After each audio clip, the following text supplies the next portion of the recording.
បាទនេះគឺជាចម្រៀងខ្មែរដែលយើងអាចដាក់នៅលើ Story បានណាហើយដើម្បីយើងធ្វើវាបានយើងចូលមកកាន់ App Store មកហើយយើង search app មួយដែលមានឈ្មោះថា VPN Super Unlimited Proxy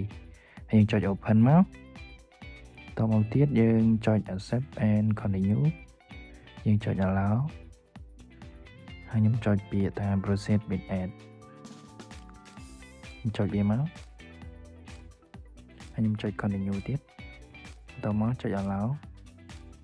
តមកទៀតយើងត្រូវការជ្រើសរើសទីតាំងដើម្បីដាក់ VPN ហើយខ្ញុំជ្រើសរើសយក US Los Angeles យើង select វាមកតមកទៀតចុច allow កន្លែងនេះអ្នកនរគ្នាត្រូវការវាយ password របស់អ្នកទាំងអស់គ្នាតមកយើងរួចរាល់ហើយយើងត្រឡប់ទៅកាន់ Facebook របស់យើងវិញអូខេខ្ញុំបើក Facebook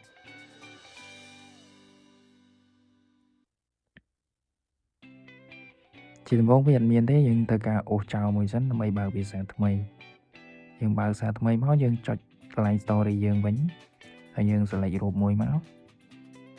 យើងចុចអាកន្លែងបទចម្រៀងហ្នឹងនេះមានបទខ្មែរហើយយើងអាចស្វែងរកបទចម្រៀងដែលយើងចង់ដាក់បានបទខ្មែរណាឧទាហរណ៍ខ្ញុំ search បទវណ្ណដានេះគឺលទ្ធផលដែលបង្ហាញពីបទវណ្ណដាណាអរ